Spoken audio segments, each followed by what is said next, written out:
are here, which is so amazing. And I am just really, really happy to have you. I wish all of you a happy new year. And for any of you, I'm sure, who will be watching this later, snuggled up on a couch via YouTube, that's okay too, because if I didn't have to be here, I would be home with a book right now. So kudos to you guys for showing up, and I really believe that this is going to be a great presentation, and one that is you will be very, very glad that you've attended. So a couple quick announcements before we get started. One, I just want to say thank you again to our educational partners around the room. If you guys can give these guys a round of applause, it just really helps. Obviously doing it at this wonderful location of Rain Gardens, it takes a lot of thought and planning and resources, and having them is just a huge, huge help, and they do it so that they can ultimately help you. So along those lines, so today we're starting another round of our sponsor bingo, which is just kind of designed to be a fun way that you as attendees can get to know our wonderful educational partners around the room. And I do understand that all of them run businesses. So there are times when they can't have a representative here at their table. And so if a sponsor is gone more than one of the months, then it won't be held against you. So just know that, and we will do this drawing again for the $100 gift card once we have up to 25 completed entries, or every 3 months. So we'll continue to start that. I also want to welcome Villa Maria as a new educational partner.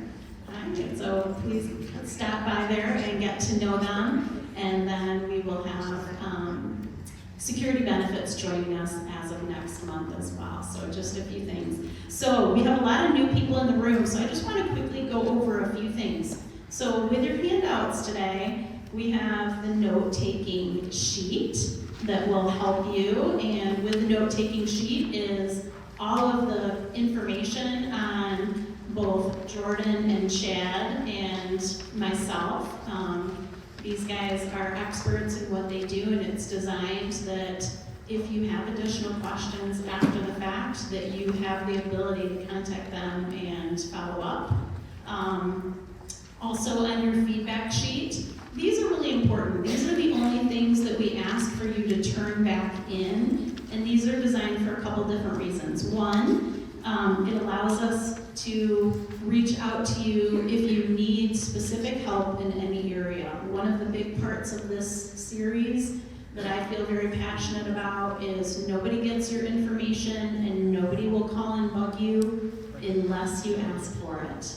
But by all means, we want to make sure that if you have a need, if you have a question, that we get it to the right person and that somebody follows up and reaches out to you so that you can be helped. So that is important. You can also sign up for the next event right here on the back. That is helpful as well. And then you hand these back in the back of the room when you leave. So I appreciate that. Also, if you're going to see that many people around the room have notebooks that are printed, and if you're new to this series and you want a handy place to just keep track of all of the notes that you take, if you plan on coming back, originally people got them for free. Now our numbers are growing to such that we're just asking for $5 if you want to have a notebook, which covers the printing fee, and those are available at the front desk. So, all right, with that, we're going to go ahead and get started.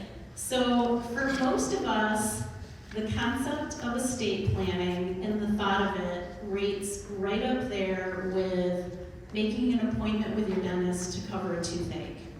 Do you agree? It's one of those things where you know you should do it.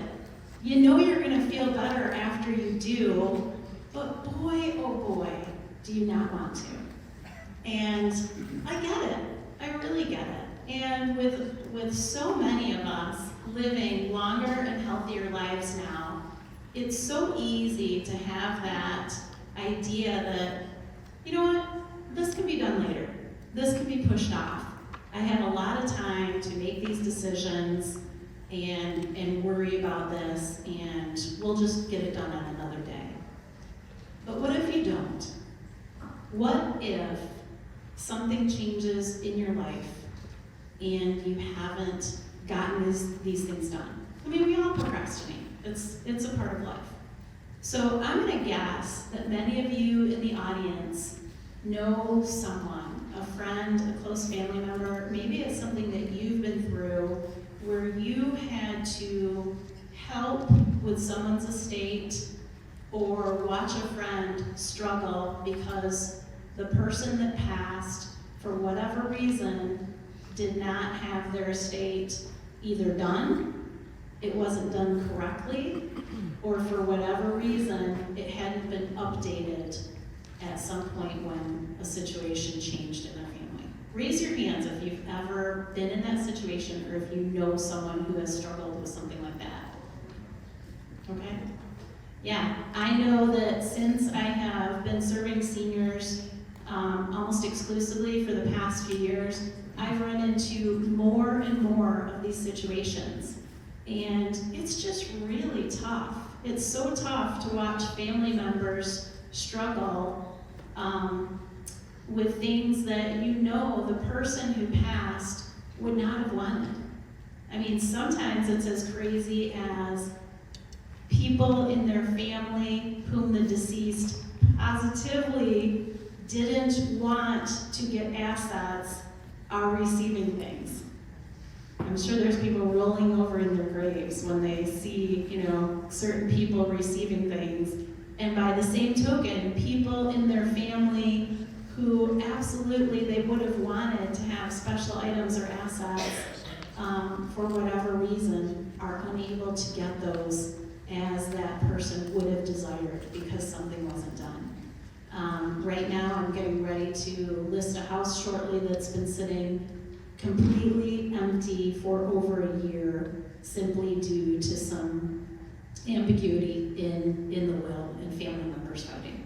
So it's really tough, and it doesn't need to be that way. And that's what this is all about, because for whatever reason, if any of you haven't done your estate planning or haven't updated it, now is the time. There's no good reason to put it off. One thing I want to just emphasize today is it doesn't have to be crazy complicated or super expensive.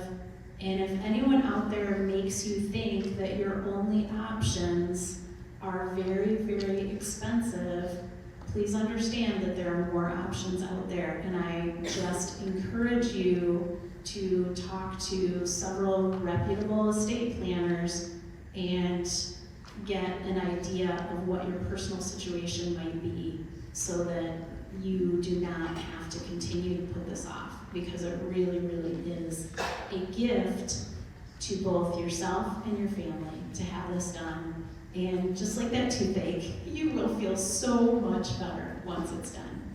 So with that, I didn't actually introduce myself.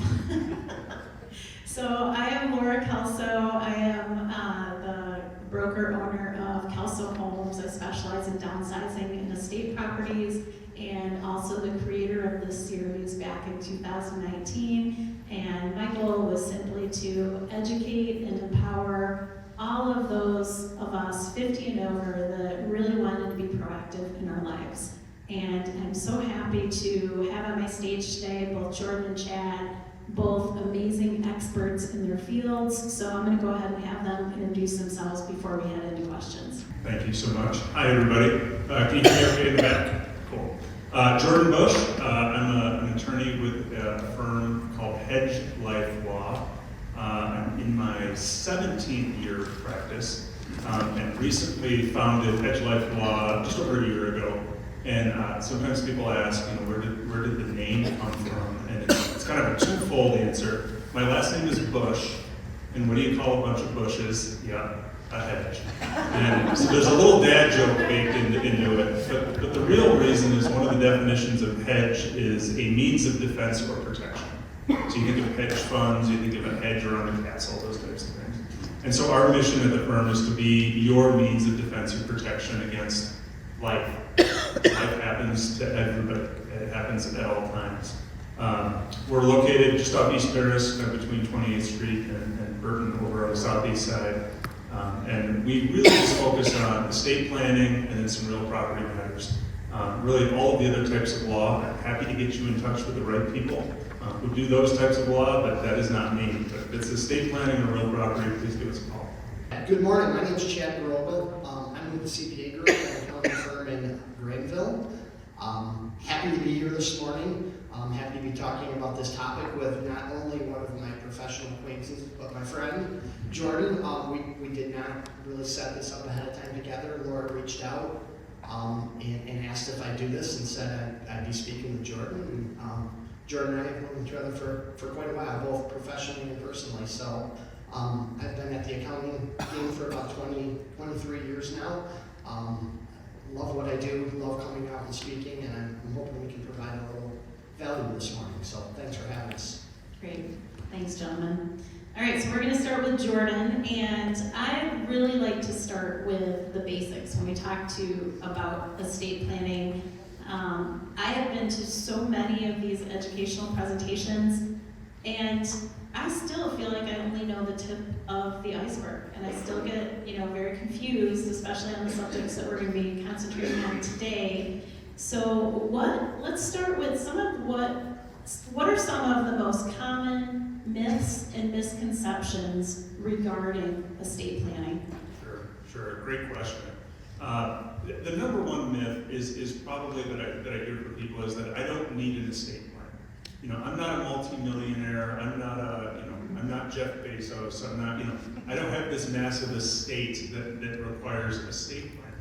And so when we look at that first myth, we want to kind of look at the why behind the myth.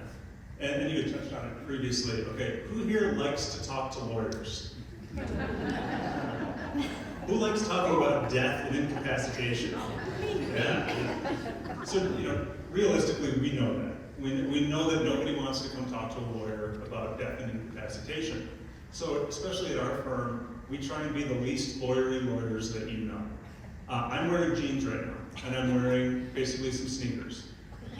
If I'm up here in a black suit and I already look like I'm at your funeral, nobody's going to welcome me. So we have this truth that nobody wants to talk about it, but 100% of people are going to be affected by it.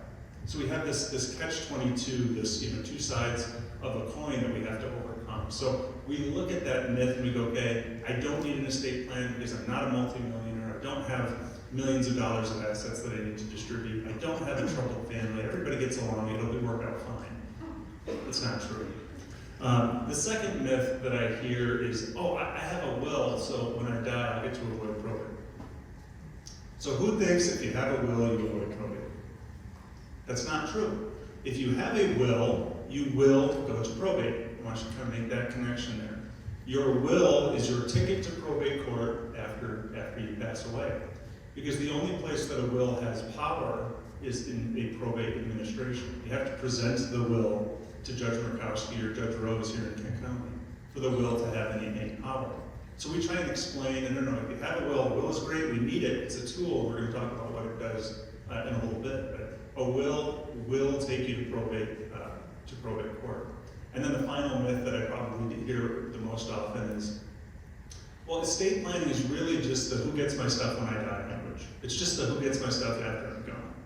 And estate planning really affects anybody who's 18 years and older and still fogging a mirror, all the way up to and including and past death.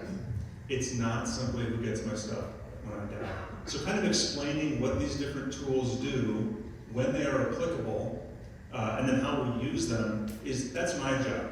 And if I can't educate somebody who has no understanding of these estate planning documents, then I failed as the professional. So if you're not sure what a power of attorney does versus a trust versus a will versus all of these other tools that we use, that's totally fine. You shouldn't know those things. That's why there's professionals. I don't know a whole lot about a whole lot. I know a whole lot about this very little practice of the law And that's where my job as the educator to provide the education to you on these tools and when to use them.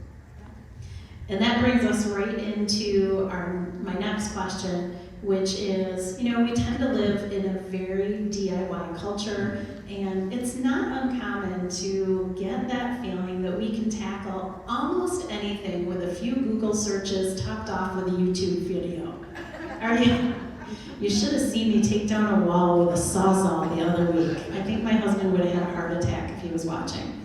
So I'm super notorious for trying to save money by doing things myself, and yet I have also learned that the complications and challenges that arise from sometimes doing things that I truly don't know how to do end up coming back to bite me. So what would you say to somebody who has that, well, I can just download a version on the web and fill it in? Yeah, one of my favorite, at a previous law firm, one of my favorite things that we bought for one of our associate attorneys was a coffee mug, and on it said, "Please don't confuse your Google search with my law degree." Because you can go out and look for anything online and you can find it. And whether it's true or not, or whether it's accurate is debatable. My favorite story is I had a family come in and they said, "Oh, we have an estate plan done, we just want you to look at it." I said, "Okay, great, I'm happy to review it and let me know what it says." And they had found it on, I'm making up the website, legaldocuments.com or estateplanninggdocuments.com or something. And on the bottom of every page, they had it printed, "This is not a legal document. Please consult with an attorney before executing." Like literally, they're out there, providing these documents, but they're at the same time going, "But we don't actually know what we're talking about. So, go speak with an attorney." So we, when we're looking at the do-it-yourselves, the find online, we want to again look at the why. Why do people do that? And the first reason is probably expense. We talked about nobody wants to talk to me in the first place. I get that, but nobody wants to spend money, thousands of dollars on estate planning documents. So when we look at the expense, we always want to make it relative to something. And my friend Alistair Lynch is over there. Make sure you stop by his table. Make sure you go say hello. And Alistair can correct me if I'm wrong, but I always like to look up what is the average premium that we as Michiganders pay for the state of Michigan for our auto insurance. And I always like to use this example. So the latest number that I could find was $3,817 per year per family in Michigan for auto insurance. Now they actually broke it down into seniors, which I actually thought was very applicable here, was $2,977 per year per family. Now of course some people have more cars and but this is just the average. So in Michigan we pay thousands of dollars a year to insure an asset that is depreciating each and every year, and we pay for it each and every year, and we probably pay more this year than we did last year, and we're probably going to pay more next year than we did the previous year. Now, why do we do that? Well, one, it's a good idea. Everybody should have proper insurance on their automobiles in their home, of course. But the law also requires it. So, now, am I promoting that the law requires everybody to get an estate plan? No, I'm not. But we pay it because we see the value in it. If we're in a car wreck, we know that our insurance hopefully is there to back us up. The problem with estate planning is so often the thing that causes us to recognize the value of it happens before we have it done. And then our options are so much limited compared to if we actually plan ahead of time. So yes, nobody likes spending thousands of dollars with an attorney for estate planning. But if you could insure the entirety of your estate for the cost of car insurance for a year and avoid a lot of the problems that we're going to talk about in the future, I strongly recommend you do it. Because if you don't, and we don't have those documents in place, our options are just so limited or so much smaller than if we actually have documents in place. So cost is obviously the big one that drives people to do it yourself. The second is just, I don't understand the consequences of what I'm doing. And I found a document that said will or it said power of attorney on the top. And so that looks like what I should be filling out. So I'm going to fill that out. But the unintended consequences of improperly done or poorly done estate planning can be catastrophic. It can be, like we mentioned before, the wrong person getting something from your estate. or the wrong person having legal access or authority to make decisions for you in the event you can't make them for yourself. Or it just simply doesn't work because it doesn't satisfy the statute that's behind it. Now, how many people knew that we recently, the governor recently signed the Uniform Power of Attorney Act in place that's going to change the way powers of attorney act in Michigan starting July 1st, 2024. If any of you raise your hand, I'll be shocked, because you shouldn't know those things. Again, that's not your job. Your job is to go live your life. But if you don't know that, and you execute a power of attorney that isn't in compliance with that, when you actually need to use it, it might not work.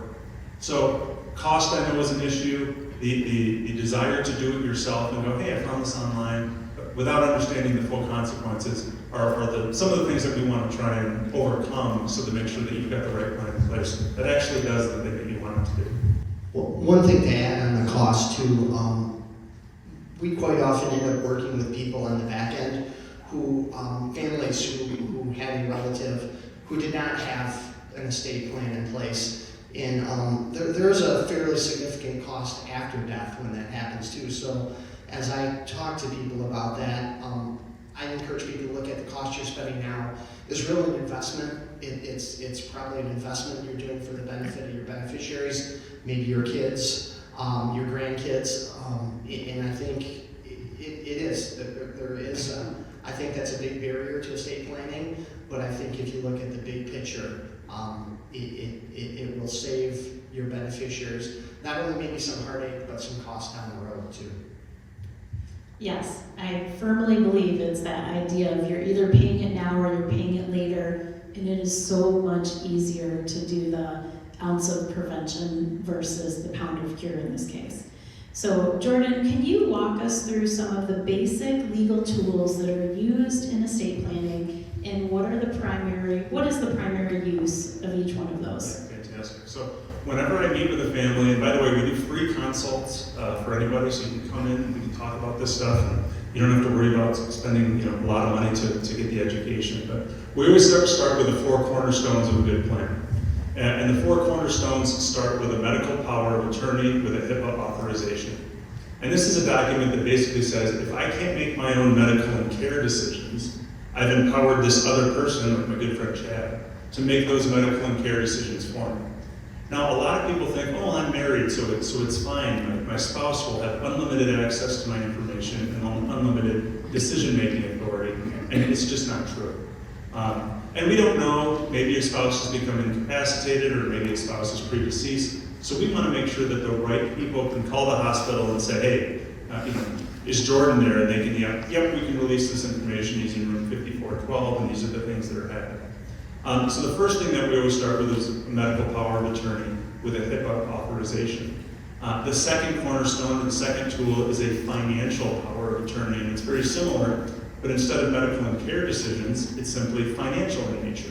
So it's somebody who can pay my bills, can fight with the IRS, can apply for a government benefit, can do things that are more financial in nature. And again, they can be the same people that you have under your medical, or they can be different. Because you might say, my daughter is an ER doctor. Wonderful person to have as a patient advocate. Would love for them to make medical and care decisions. But she doesn't know how to balance a checkbook. So maybe we don't want her making the financial decisions. And of course, I'm just picking on this hypothetical person. So we want to make sure that, again, the right people have those decision-making authorities under the powers of attorney. Once the powers of attorney are in place, we've really taken care of all of the decision-making that you might have to have made for you while you are alive, but unable to do it. The powers of attorney die along with you. The powers of attorney die along with you. So once somebody passes away, we can't take that power of attorney down to the bank and say, Jim Vanderdykensma died. I'm his agent under his power of attorney, so I want to close his bank account. They can't do that anymore because the powers under that POA are null and void at death. So that's where we look at the third tool, something called a will, a last will and testament. And the last will and testament is just like it sounds. It's your way of telling your will, your desires, and testifying to it. And in that will, we're going to do a couple of things. We're going to first name the personal representative of your estate. And the personal rep of the estate used to be called the executor of the estate, the executor of the estate. But I think people started thinking of guys with like hoods and an axe or something. And so personal representative sounds much more administrative in nature. And the personal representative only has authority over your estate after you pass away.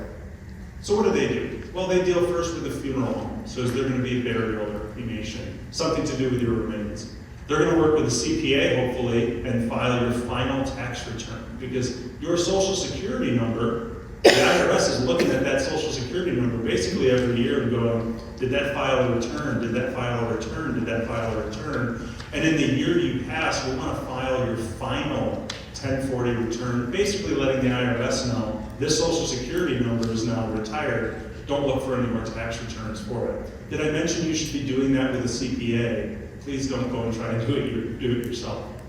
The third thing that a will is going to do with a personal representative is name guardians for minor children. So if you have any children that are under 18 years old, or if they're developmentally disabled, or if they have something that requires them to have a guardian, we name guardians for them within the will. And then the last thing that the will does is it's the who gets my stuff when I die language. So anything that isn't jointly owned with somebody else, doesn't have a beneficiary designated on it, or isn't held in trust, goes through a process called probate administration, in which we present that will to the probate court and say, okay, John Smith passed away. This is what John Smith wanted to have happen to all of his stuff. He would have said that, but he's dead, but he wrote it all down first, so the judge will make it so. Now, there's nothing wrong with that. It just takes 12 to 14 months, and a typical probate in the United States costs about 4 to 6% of the entirety of the estate that's running through probate. So like Chad and Laura mentioned before, yes, estate planning costs some money on the front end, but it often saves multiple times that on the back end as we avoid probate administration. The last tool we use, kind of the fourth cornerstone, is something called a trust. And all a trust is merely a contract. It's merely a series of rules, a set of rules that says, if I put something into this trust, this is how I want that thing handled if I'm incapacitated and ultimately after I pass away. One of the big, there's lots of big factors that why we would use a trust, but one is anything that's held in a trust avoids probate administration after you pass. So it's a huge savings on administration. The second thing is you can manage the asset for the beneficiary. For example, I have 2 kids. William is 15 and Ryan is 14. If we gave them, if my wife and I got hit by a meteor and we gave them our estate right now, one, they can't legally own it because they're not 18 years old. And for the guys in here, if you were an 18-year-old male and you got handed your entirety of your estate on your 18th birthday, the females are much better off than we are. But our brains don't develop until finish developing until we're 25. So Fast car. fast car. I joke it would be a super fun week, and then I would probably have some regrets. So if we have that trust, we can manage those assets for our beneficiaries without giving them too much too soon, while still taking care of them. There's a lot of different kinds of trusts, but people overcomplicate the idea of a trust. It's not just for multi-millionaires looking to save taxes and using some account in the Caymans. It's really just a way to manage assets for the benefit of your family.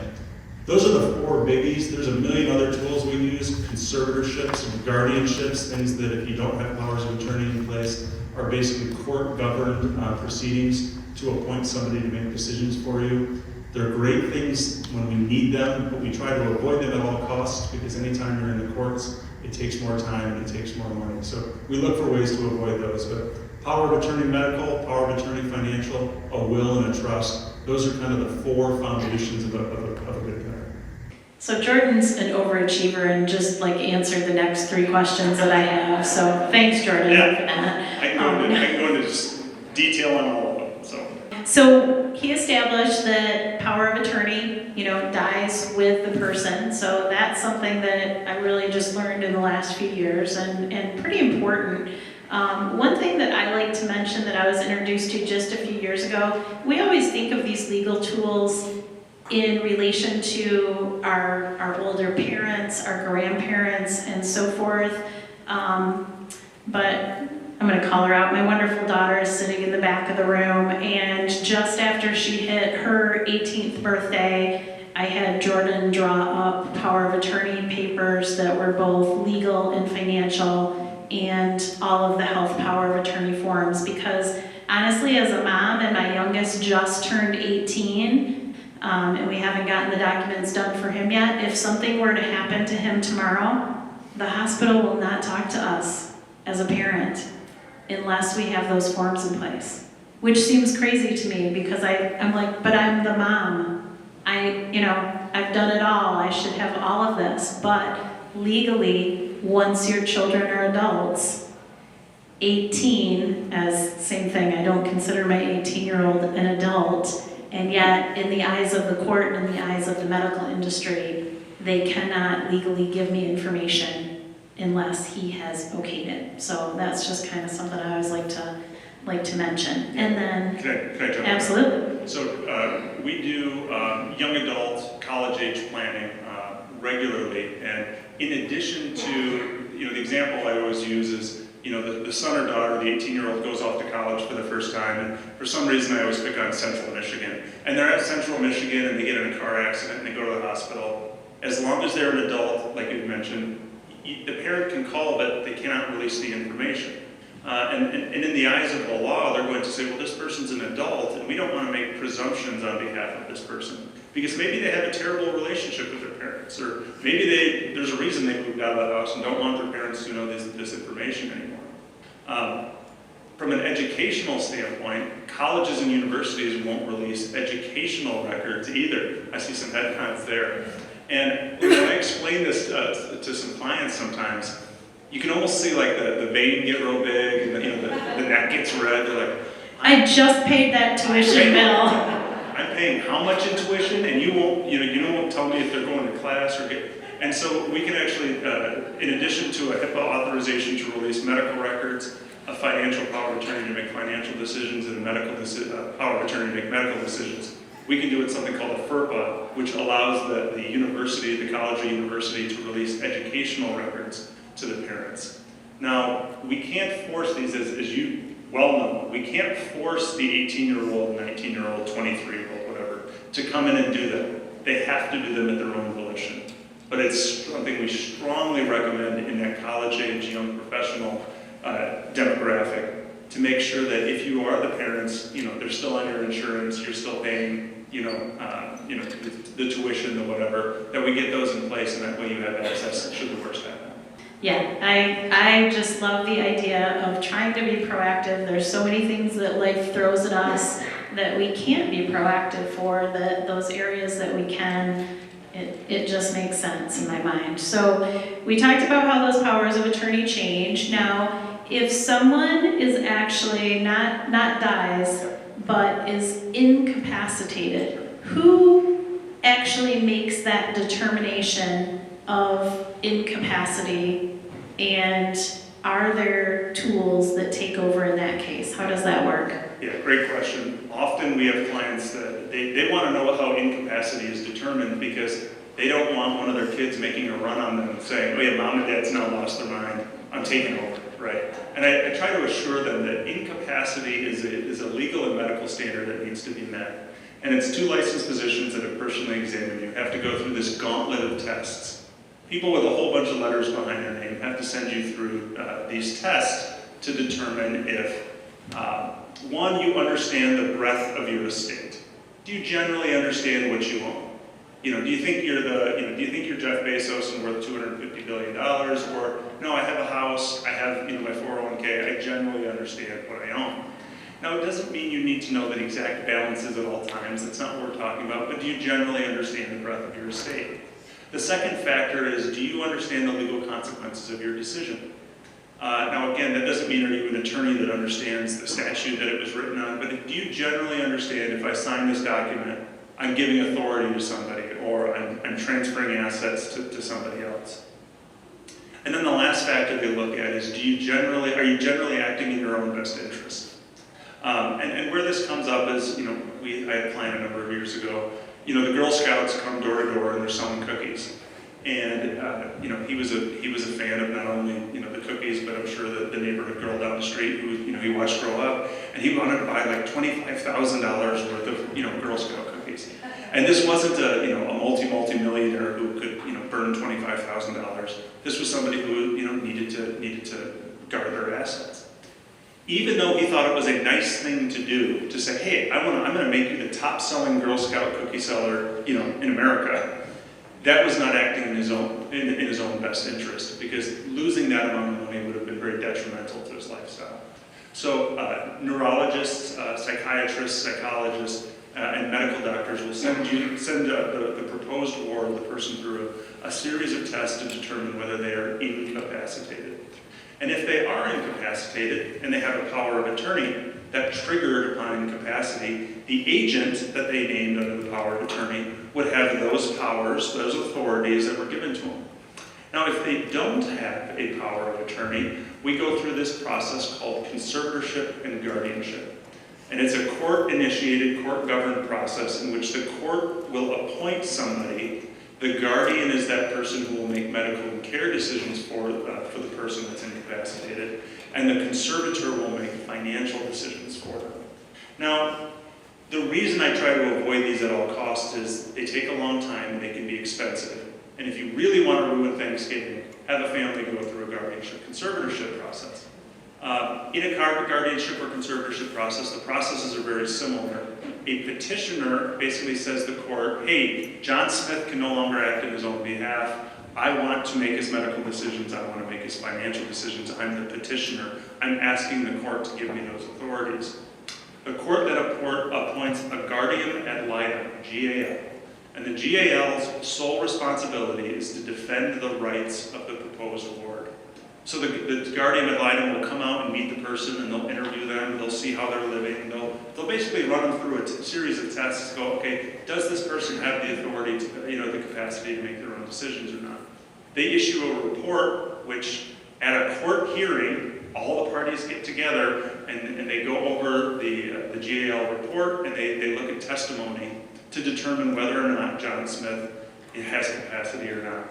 And if it's determined that he does not have capacity, the court deems him incapacitated and then can appoint a conservator and a guardian to make those decisions for the person.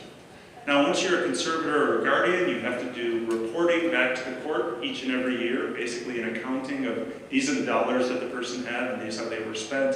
These are the medical things that we've taken care of. And you do that until the person either passes away or they regain capacity. Now again, I'm glad that the system is there. It's a necessary system that we have to utilize when the times are right, but it takes a lot of money and it takes a lot of time to go through those guardianship and conservatorship hearings, and therefore we look to avoid those through the use of powers of attorney. Great. So let's talk a little bit about the difference between the roles of a trustee versus a personal representative. I did have executor down here, but we're gonna change that. Can they be the same person? And also, what happens if a family member doesn't have any trusted person in their life that they feel that they can appoint for a role like that? Yeah, really good question. So I want you to think of just different silos or different kingdoms that different people are in charge of. So if I'm wearing my personal representative hat, I am in charge of the estate of somebody who's passed away. Anything that's in their estate. I can be the same person, but if I'm a trustee, now I'm wearing a trustee hat, and I'm only responsible for the things that are in the trust silo or the trust kingdom. Now, I can be the same person wearing different hats. It's just what assets do I have authority over? So only those assets that were entitled into the trust fall into that trust kingdom. Everything else falls into the estate kingdom. People often will come to us and say, look, I don't really have anybody to manage these assets if I'm incapacitated or ultimately pass away. Fortunately, the courts can appoint, there are third-party trustees and personal representatives. There's some, I'm looking around at sponsors, there's a number of third-party firms that provide fiduciary services, third-party fiduciary services. They will serve as the personal representative. They will serve as the trustee. And all they're doing is they're following the rules of either the will, if they're serving as the personal representative, or the trust, if they're serving as trustee. they can't go and do whatever they want. They have to follow those rules. So people often get nervous, oh no, if somebody steps in, are they going to take over all the assets? No, no, no. They have the legal obligation to simply follow the rules of either the will or the trust. So rest assured, somebody will be appointed. Either you get to choose, or the court will appoint somebody if you don't have any documentation and you die. What's called intestate, just means without direction. The court will appoint a personal representative or a trustee. Great. So what are the biggest pitfalls that you see on a regular basis when people have not taken the time to put these tools into place?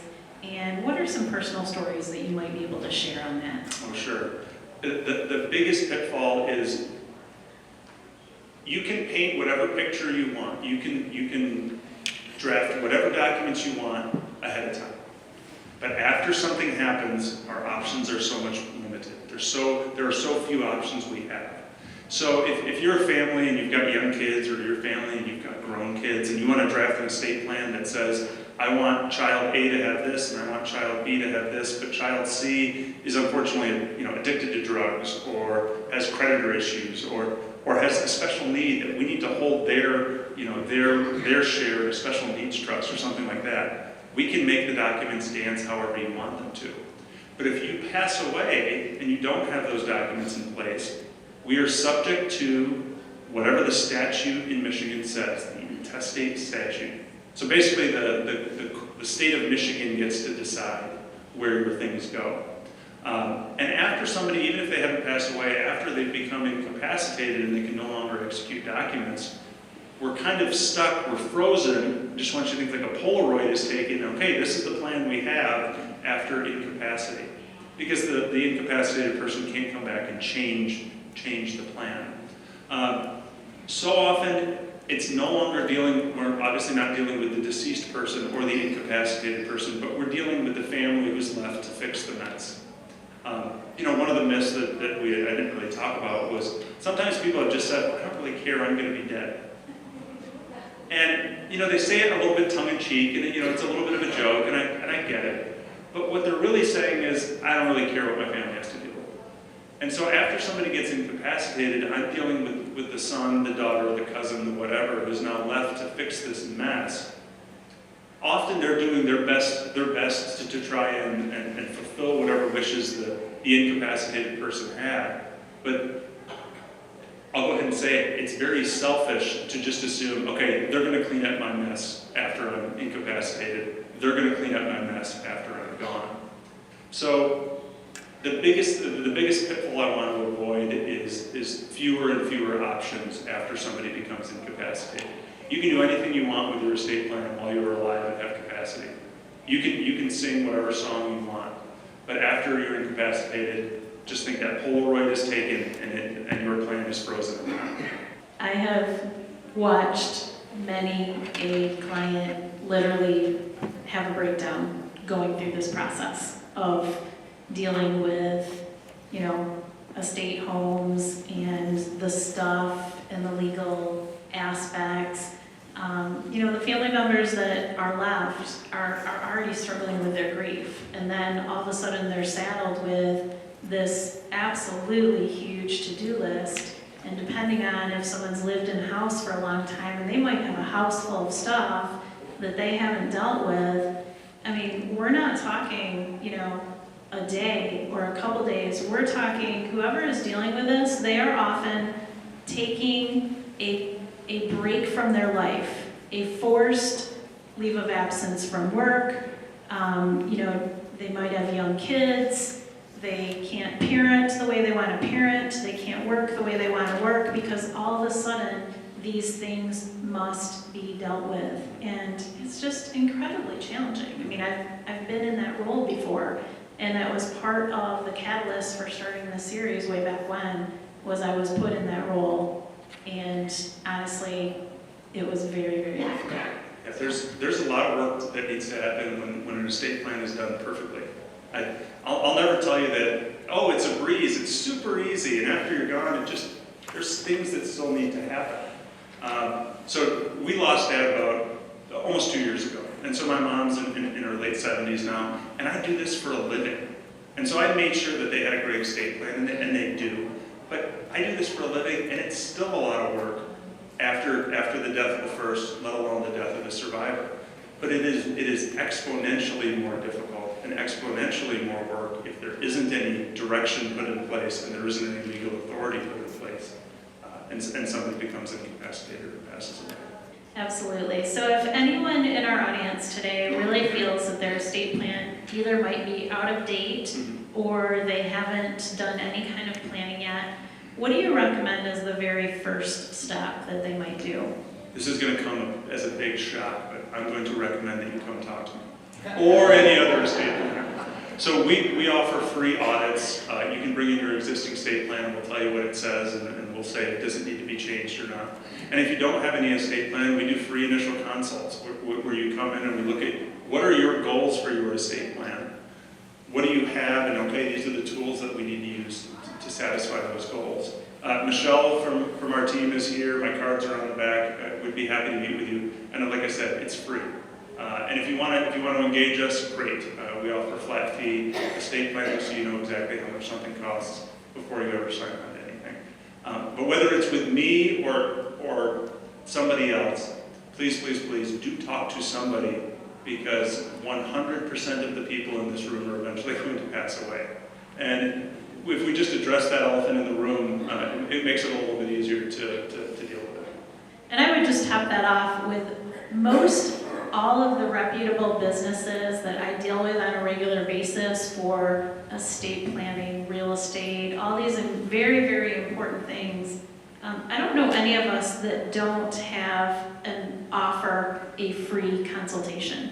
So if somebody's meeting with you in an estate plan and they're telling you it's going to cost money to simply meet and get some basic information, I'm going to tell you that's probably not the right person, because there are very professional and reputable options out there that will sit down, hear exactly what you've got going on in your personal situation, and at least give you a guide, give you that idea of a cost up front so that you can feel confident on moving forward.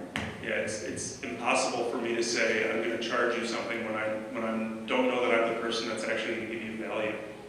And because each plan is custom, each person's needs are different. I can't tell you on the front end what something's going to cost. We have to meet to go find out, because someone might be worth $50 million and have an estate tax issue.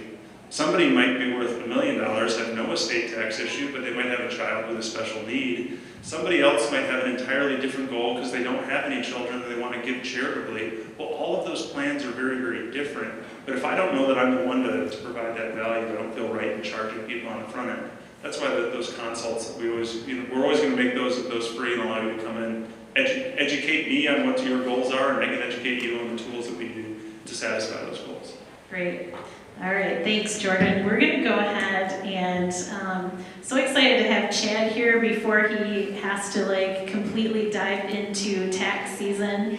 And Chad is officially the money guy. So at the end of the day, so many things that Jordan really talked about do affect that idea of we have worked our lives to build these assets and build some version of family wealth, and what's going to happen to that when we pass. And so specifically with estate planning, and more specifically the realm of asset planning, do you feel that it's really more geared towards high net worth individuals, or in your experience, Chad, is this something that all of us are going to deal with to some extent?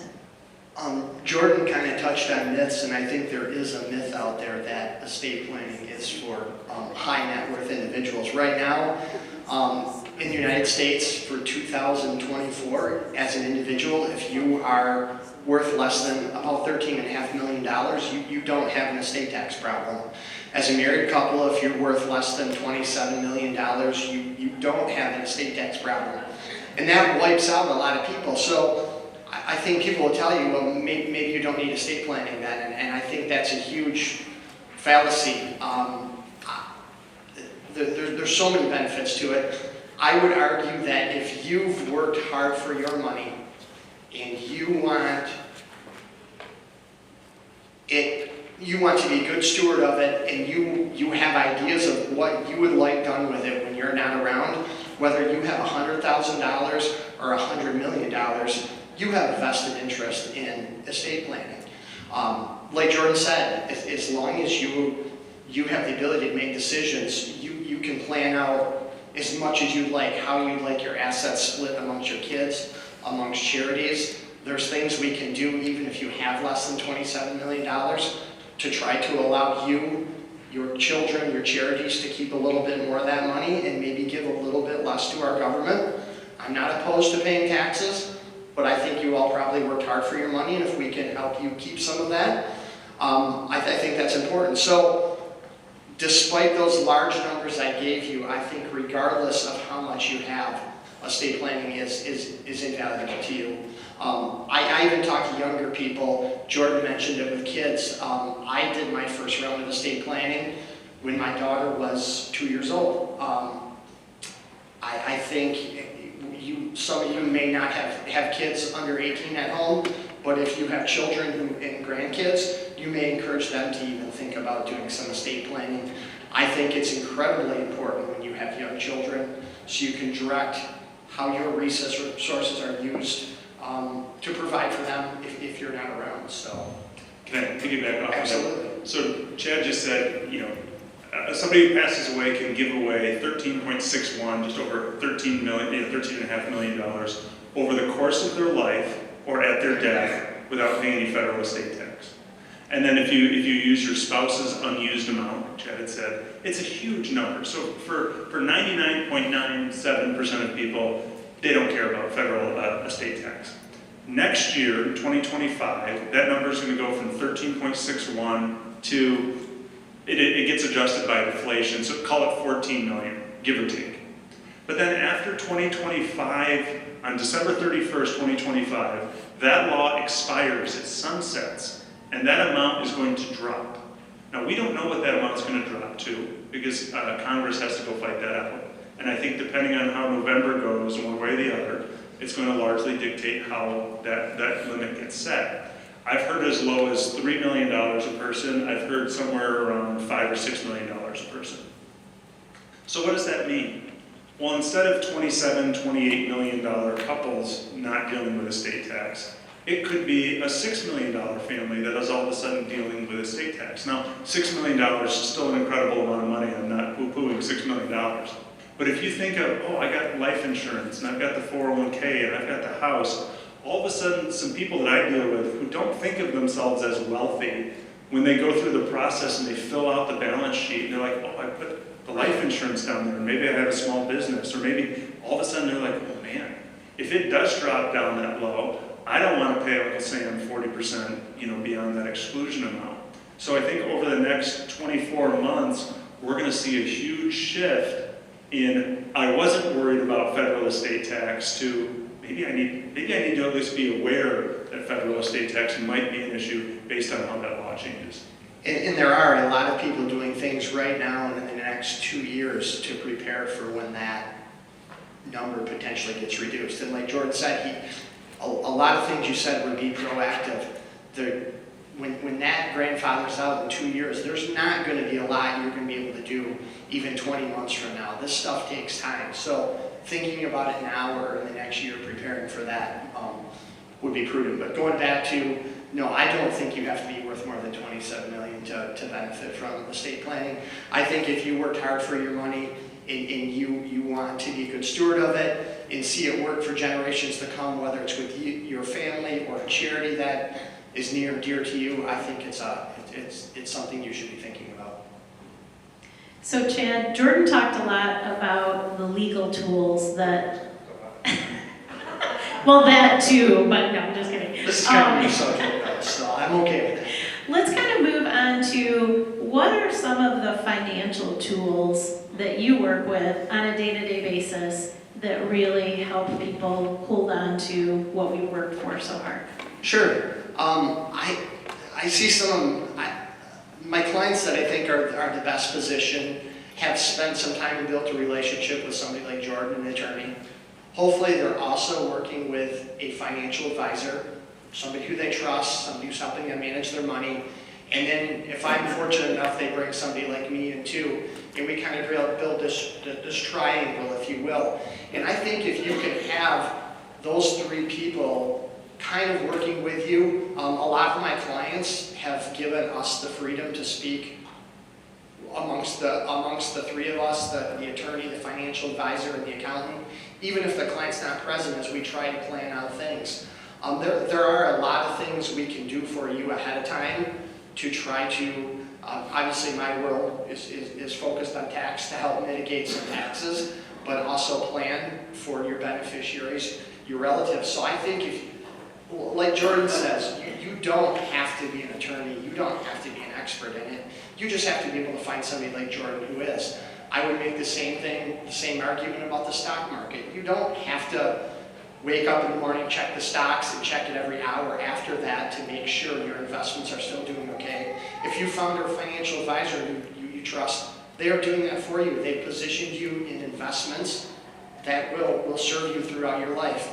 The same thing on the tax side. I don't expect a single one of my clients to follow tax law. It's constantly changing. It's constantly evolving. I think they make it more and more difficult every day. In some ways, I suppose that's job security for me. But I don't expect any of my clients to be experts at that. So I look at most of you, hopefully you've reached an age in life where maybe you don't have to go to work every day. And I would hope that you can enjoy that time and not feel like you have to practice law, accounting, or financial advising. Find people you trust. There are really good people in West Michigan.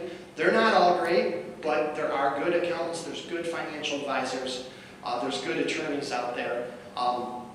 Check with your neighbors, your friends, people like Laura, Jordan, and I. Be happy to refer you to people. But if you can build that circle around you, I think you will largely be taken care of. So, and enjoy your retirement. Don't feel like you have to become an attorney or an accountant in your retirement. You shouldn't have to do that. So. Yeah, I feel like one of the most challenging things that I encounter on a day-to-day basis with many of my seniors is when they come across a question that they simply can't answer. And I mean, I find that in my own life. It's frustrating if I am introduced to a situation, I'm like, okay, who do I know that does this? And that's been one of the greatest assets in the last few years, is being able to build up such a tribe of not just people that I trust, that I can ask those questions. And when I have a legal question, or I have a financial question, or a tax question, I have people that I can easily reach out to, that I know that are going to give me advice that will be good, trusted advice. So that is huge.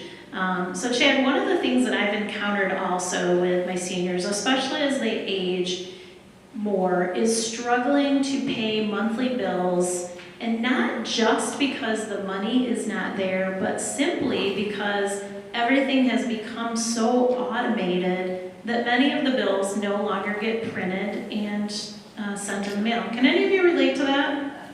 It's like hard to, between the monthly bills and then medical bills and things like that. Are there some easy ways to set up a trusted person as a power of attorney in the finance department to manage this task? Or are there services out there that you recommend that anyone, you might be a senior, you might simply travel, that could take advantage of that? Yeah, great question, and don't feel bad about being overwhelmed by that. You talk about automated bill paying. I was home last night and I got an email that came through that reminded me that today I was going to be charged $19.99 for my kid's Nintendo account. I was a bit shocked by that because, one, I wasn't sure we even had a Nintendo anymore. I had to check with the kids to make sure that we had that, and then found out they really haven't used that subscription in years. So as we've gotten more automated, this has gotten a lot more challenging. I would say the most common, if I'm honest with you, I don't know of a lot of services out there. Jordan, are you aware of? I used to know somebody who did it. It was a place called Rivertown Finance. I don't know if they still do. Still do yeah, that. Roxanne does it through Raymond. Yeah, now. she went through Raymond. Roxanne's great. She started a business that both pays bills for business owners as well as individuals who need that service. It used to be known as Rivertown Finance. She recently merged with Raymond Group, which is a larger accounting firm. And I've worked with Roxanne in the past, and she's amazing. So if that's something that interests anybody, I would certainly encourage you to check with myself or Laura. There's another firm, Wilhow Waterway. We've got 9 names in their firm name, but all they act is as third-party fiduciaries. So they act as conservators when the family can't identify somebody. They'll act as trustee of a trust.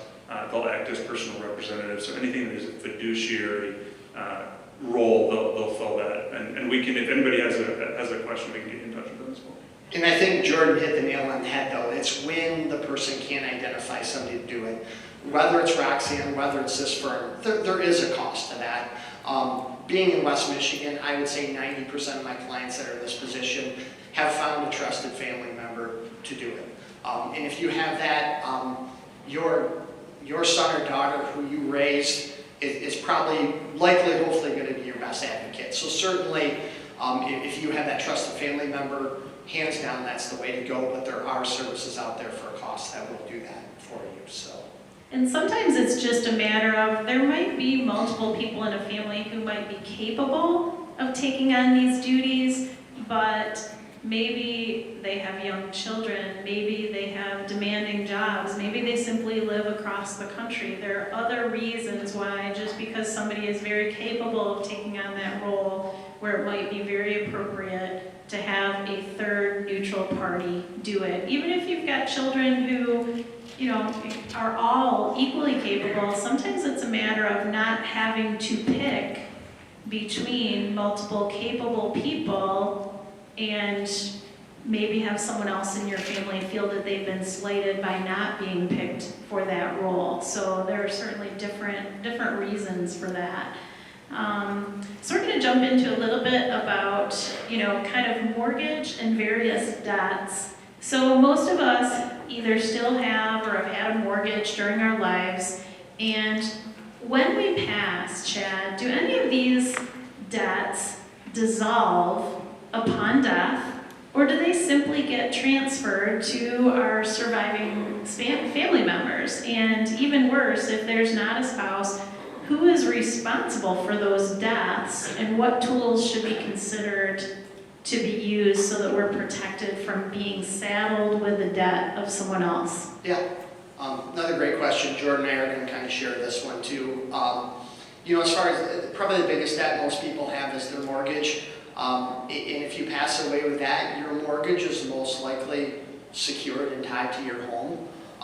So it's going to be difficult, if not impossible, to sell that home without that mortgage getting paid off. It's entirely possible that maybe the mortgage is greater than the value of the house. If there was some balance due, then there would be a look to see if there's any other assets in the estate that might help cover that.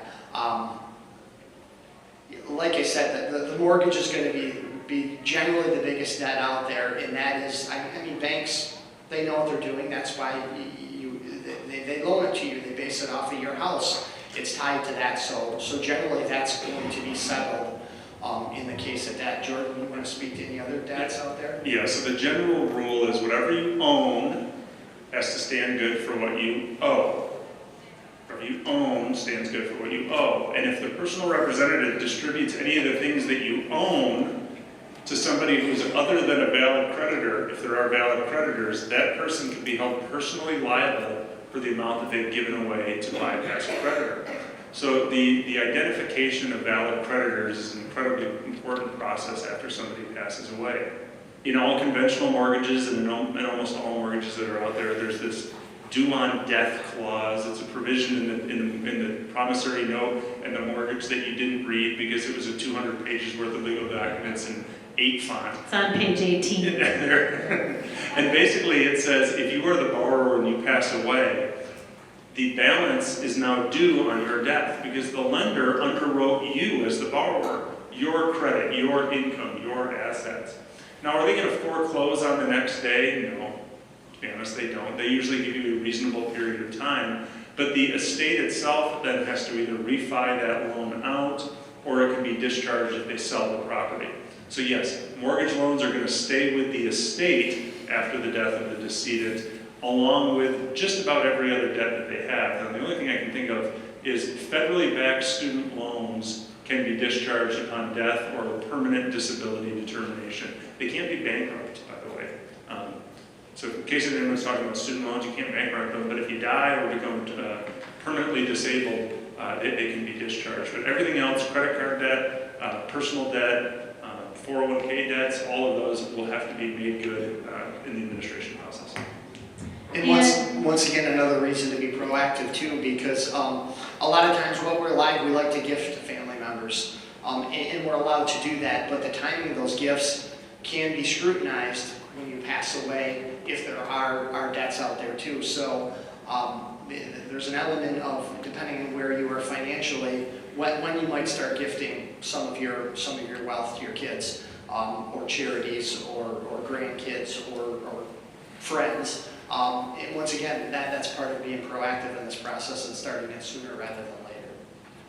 And that can be a factor also with Medicaid someday if you are somebody with less assets and plan on ever being somebody that would take advantage of Medicaid. And we will be touching upon that in next month, so just kind of a side note for that. But one of the things too that I run into very often is because I work with estate properties on a very regular basis, and in that spirit of being proactive is whoever is going to be your personal representative after you pass, make sure that they are not only aware that there is a mortgage still in a house, but who it's through and where it's documented. Because as Jordan and Chad said, just because someone passes, that mortgage still needs to be paid. And we've had multiple challenges with clients who, for whatever reason, someone passes and they don't necessarily have the money to pay that mortgage, and yet that mortgage is still due every month. And so that's an important consideration to just kind of think about, hey, what would happen? How would that be paid? Is there possibly a life insurance policy that would take care of that? And the documentation of, gosh, where do I pay it? How does that happen so that you don't have an issue that the house might get foreclosed on eventually? Okay, so one of the other things with those estate properties is we often get so many financial questions that surround these transactions.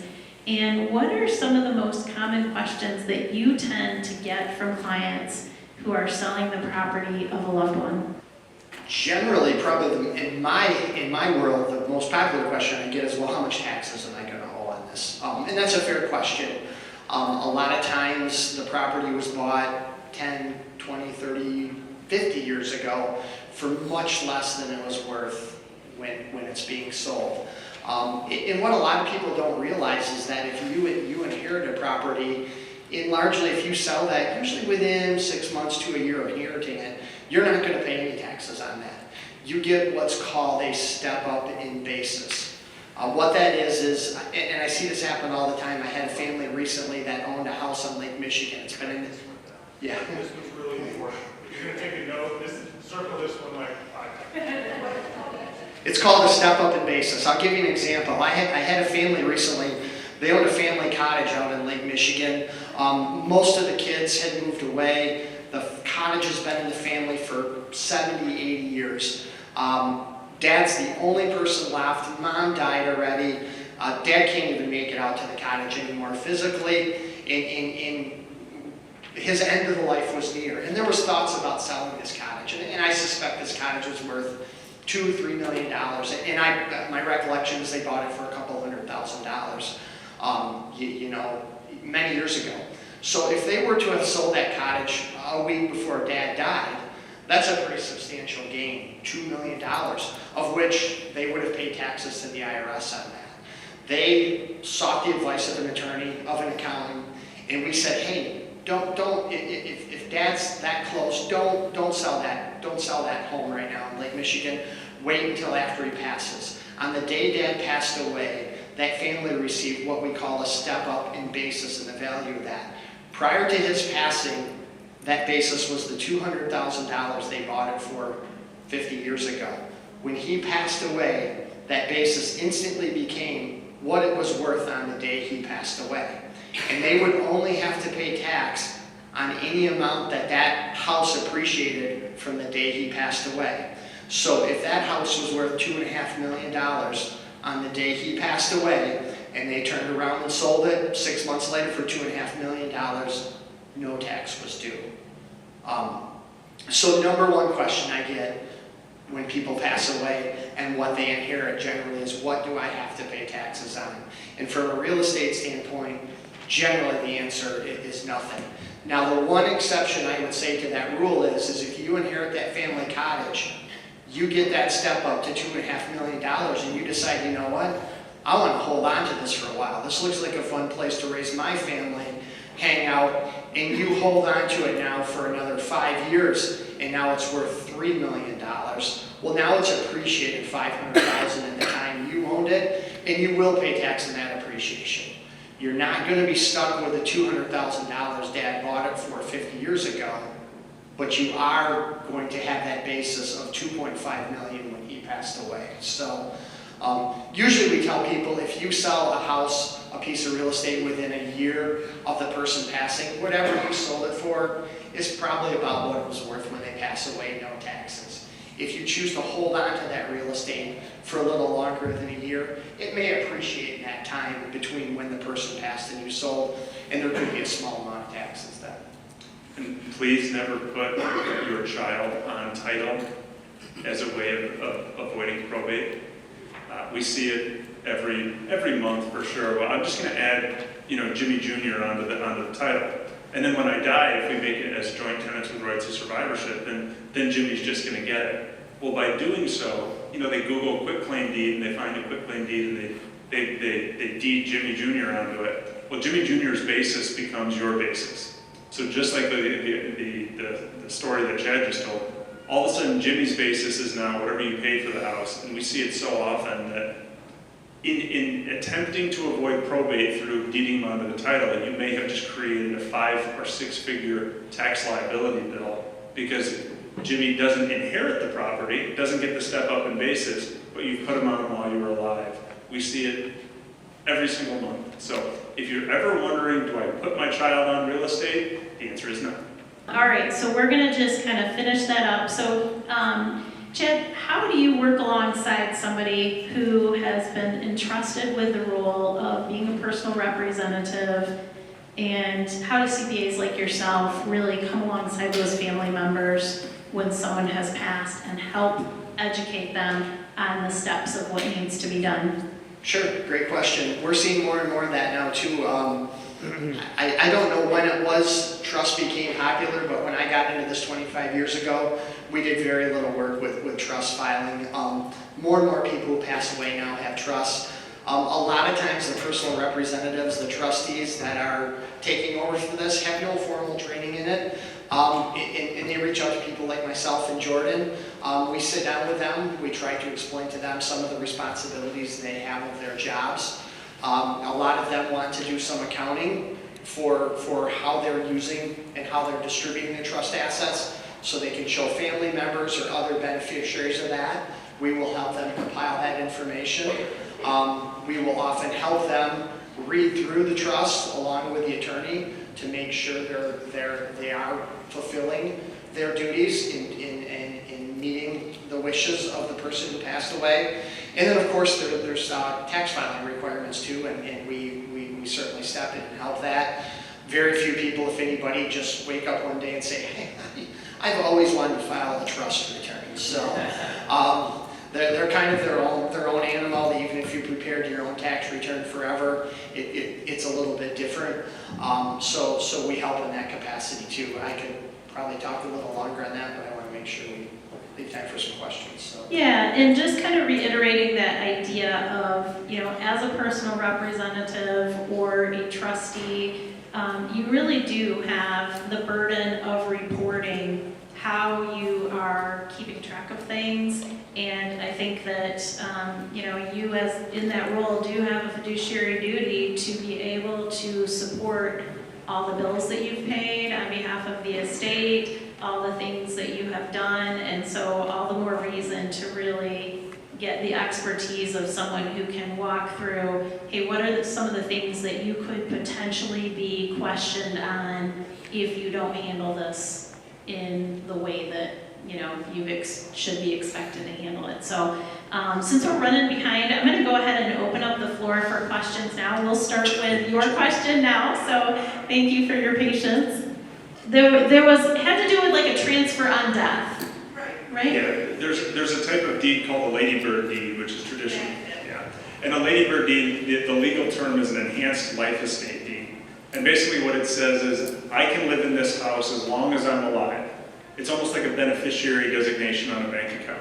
When I pass away, my life estate is extinguished, and I've appointed this contingent remainderment interest holder, and it can go to a trust, it can go to my kids, it can go to wherever. In a case like that, you get the step up in basis because they actually don't get the property until the death of the person. That's a much preferred method to do it as opposed to just adding Jimmy on the title. That's a great question, by the way, because that's something we see a lot. Okay, we're going to go right there. Is that something you can use if you think you have everything in place, but you want to make it more specific? Yep. Just think of it as an amendment that you're just adding on to the will. So whether it's you're changing something or adding clarity, you can certainly add codicils. Can you do more than one? Absolutely. Yep. And how do you do that? With talking to the lawyer? Yeah. Okay. Yeah. And often, rather than do multiple codicils, we'll either restate a trust or just do a new will. And that way, in case there's 3 amendments or 3 codicils to a will, oops, somebody forgot the second one and they missed the third one, you can just do a new will which encapsulates all the changes, and that's sometimes a cleaner way to do it. That brings up one other great point, and I'm going to do it for Jordan so it doesn't sound like he's selling his services. I talk to clients all the time, and I'll ask them, do you have a trust and will in place? And they're like, yep. I said, when did you do it? They're like, 1975. I'm glad you have one in place, but these things, the laws are constantly changing on them. I'm not going to tell you need to see Jordan every year. Maybe not even every other year. But a trust, a will, your estate planning is not something you set on the shelf and let collect dust forever. If you've done a nice job up front with it, it's largely probably pretty good, but it's not a bad idea periodically to get that off the shelf, brush the dust off, and have somebody look at it. Things change, rules change. There's no way that the person who drafted your trust or will in 1975 would have had the foresight to know what the rules are today. It doesn't mean you have to start over from scratch. It doesn't mean you have to re-up on that initial investment you made, but I think there is some value in revisiting it periodically. I also see situations where if someone's had it done for a while, that the attorney that they used is now retired, and it really is important to be able to have a trust or a will with someone who is still in business that can help you then facilitate whatever you need to do with that if a person passes. So if you do have an attorney that has retired, I would really encourage you to then get with someone else that you have questions. And also when you do sell a home that's in a trust, one of the things that all of the title companies want is a very up-to-date certificate of trust and authenticity that basically states the fact that everything that is in that trust is very current. And by very current, usually they want that updated within a year or two to verify that. And so that's usually you can get an updated certificate very, very inexpensively, but it's just something to think about. So, okay. Yeah, finding an attorney who has expensive kids that are going to require them to work for a very, very long period of time is usually generally pretty good. Okay, another question. Who's in? To go back to a medical power of attorney, once a person is declared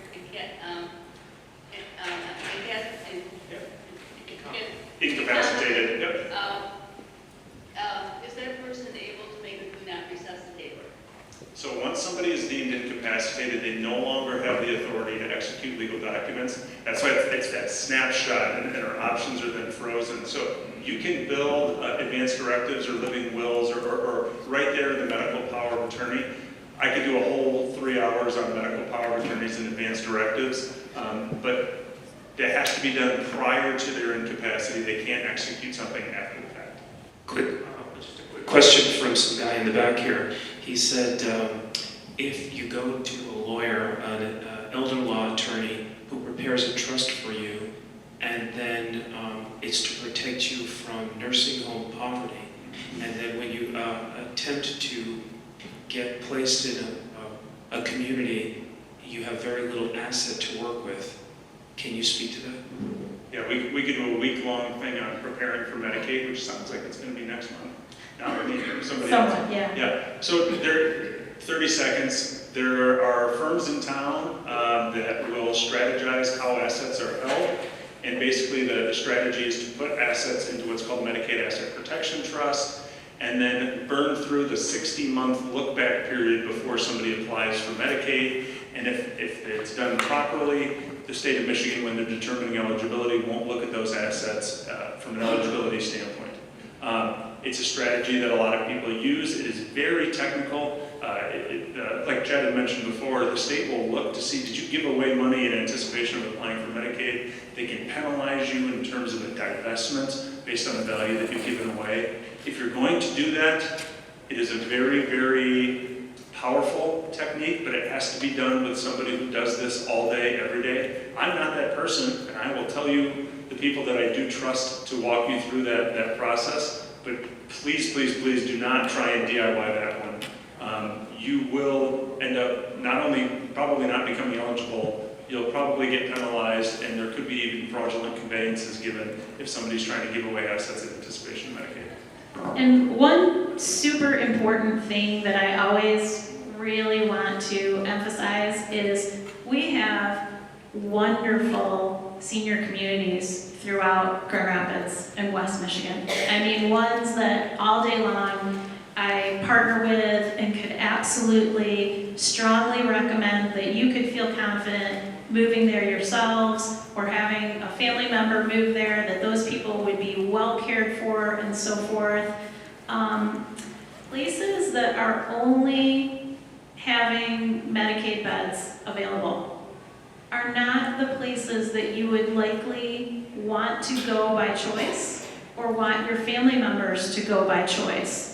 So if your only goal is, spending down your assets to the point where you look completely broke so that you can qualify to get into one of these places that accepts Medicaid, I understand there are people who truly, truly do not have any assets and must go to those places. But that is not the best strategy for quality of life, and if you've worked hard all your life, by all means, please explore the quality communities that we have in our area before ever considering that idea, and you will be so glad that you did. I really, really feel, I can't even tell you how strongly I feel on that point. So, other questions? We're gonna go probably 2 more, and then we're gonna wrap it up. So my parents had a trust in place when they passed.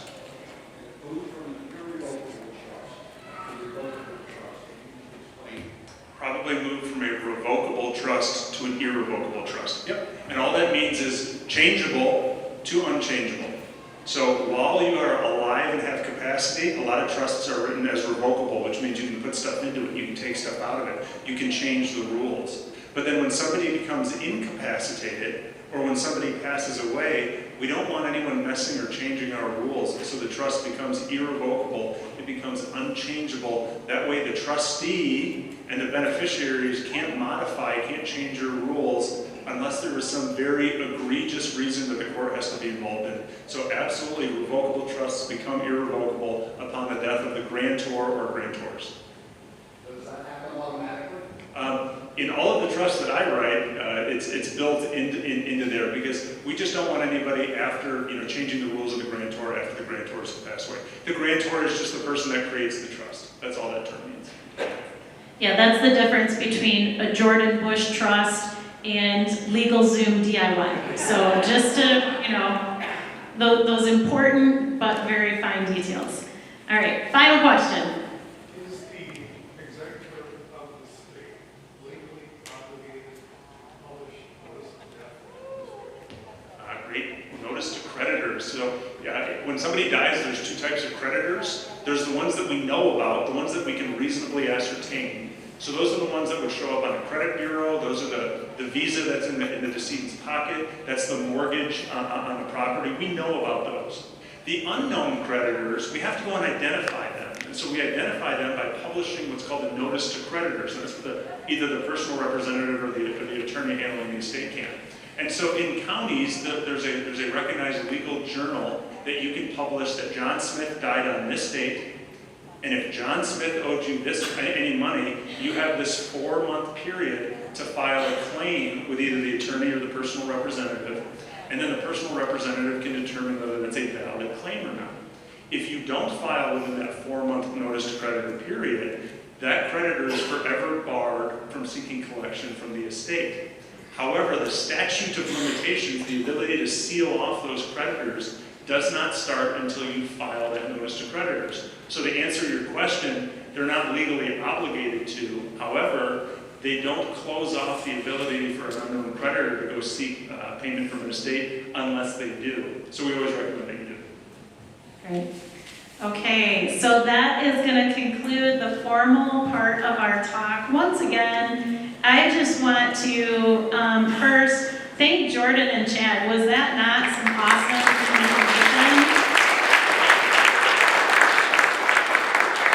I hope that you all got your money's worth today.